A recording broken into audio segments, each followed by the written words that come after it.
Good day. I left active duty September 30th, 2006, 10 years ago.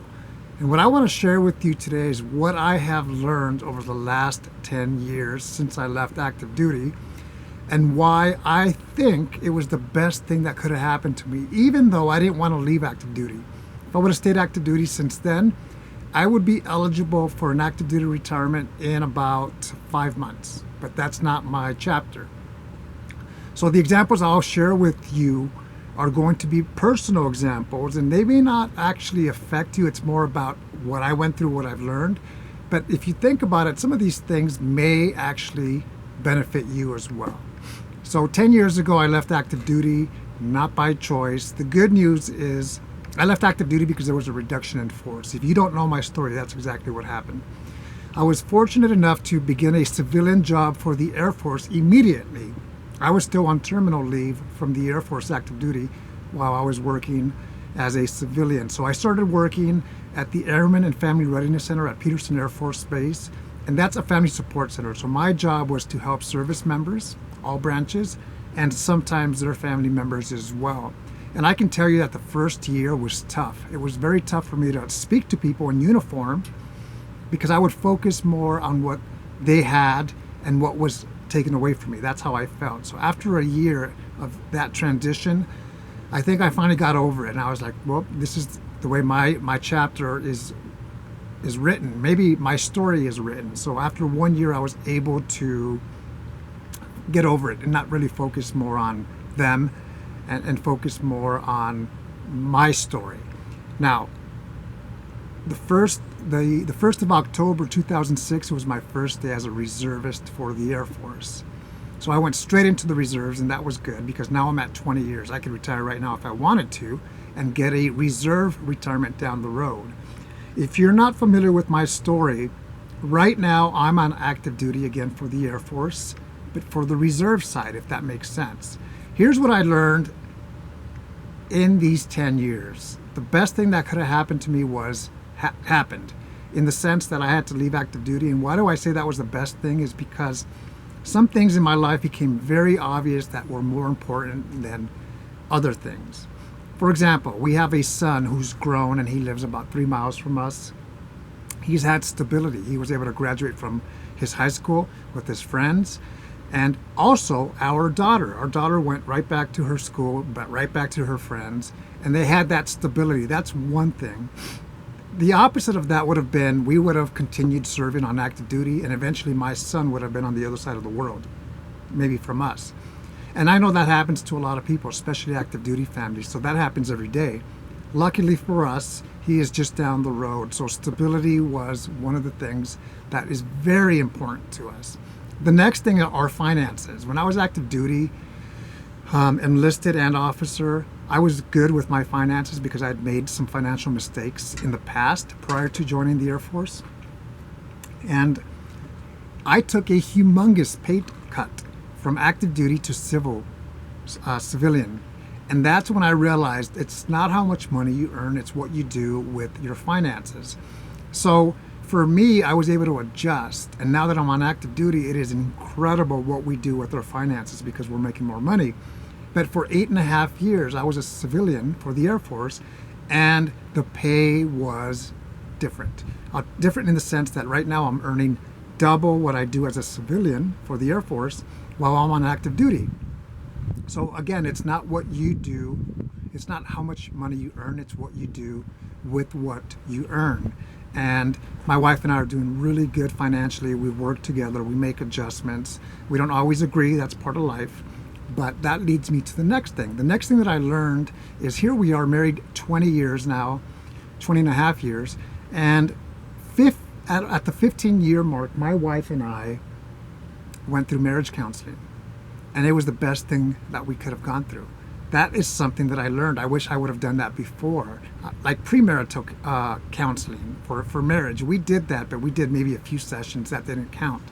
For those of you that are married or one day want to be married, here's what I want you to remember. Is the wedding day is a fairy tale. It's a great day for you and your spouse or future spouse, or it was a great day for your spouse and yourself.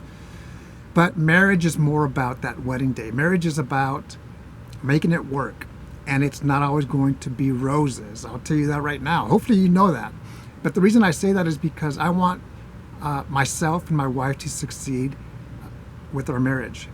And just because we have 20 years of marriage doesn't mean we've figured it out. We actually are still a work in progress. And maybe that's you as well. I was brought up by my mom, who was married 3 times, and unfortunately she was divorced 3 times. So I learned from watching her, good things and bad things, things that I didn't want to do. And don't think that I'm a perfect person, because I'm not. I'm always going to be a work in progress. But going back to that marriage counseling, it was great. We benefited. We received and learned new tools to use in communicating. And here we are at 20 years, like I said, a work in progress, because a month ago I said things that, you don't say to the person that you love, to the person that sleeps right next to you for 20 plus years, or however we'll be married up until the day that we are no longer on this earth. You don't want to do things, but that's sometimes, unfortunately, human nature. At least for me it is, where I've said things that are not the right things to say. Those are 3 things that I've learned over the past 10 years. I've also appreciate the day, today, because I like to think forward 5 years, 10 years, goals. My wife taught me, you know what? That's good. Have your goals, but appreciate the moment, because we don't know what can happen tomorrow. And like I said just in a few videos, tomorrow's not promised, and that's the truth. So appreciate it. One of the things that I like to do is, as I get older, is reduce the amount of stressors in my life, personal and professional. And I have a 1966 pickup truck that we were supposed to bring here because my wife has some photo shoots that she's doing. And we got into the car, the truck loaded it, and it wouldn't start. And that's just a silly example of a stressor. And I said, you know what, let's leave it there at the house. And we got into our other car and we're here. But I like to limit the amount of stressors in my life. And that's one thing that I'd love for you to learn as well, or continue to do, is, do you want to be an individual that's 50 years old and struggling with something? Whether it is your job, whether it's finances, whether it's your happiness. I hope not. That's how come it takes a lot of work. Life is good, but it takes work. I think, honestly, happiness is a choice.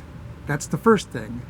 The second thing is, after happiness, how are you going to be happy? And that takes work as well, whether it's personally just for you or for your relationship, marriage, your boyfriend, girlfriend, husband, wife, or a relationship at work, or in your family, or with your friends. Whatever relationship you are involved with, it's going to take work. And it's worth the effort that we put into those relationships. I've learned a lot of great things in the last 10 years, things that have made me better, and that's how come I say the best thing that could have happened to me and my family 10 years ago is that we left active duty. It molded us. Maybe somebody says that's an unfortunate situation that you had to leave active duty because your career was over, at least active duty, and it was. But we were handed lemons and we made lemonade. My wife and I think, have done well, and we look forward to other chapters in our lives. That's what I've learned. I left active duty not by choice 10 years ago. Here I am 10 years later, and so far it has been a great journey that we and myself actually appreciate more and more and more. And that was a challenge, but we made the best that we could of our situation, and it's gotten sweeter, and life gets sweeter. We're empty nesters. You've probably heard that before if you've seen any other videos.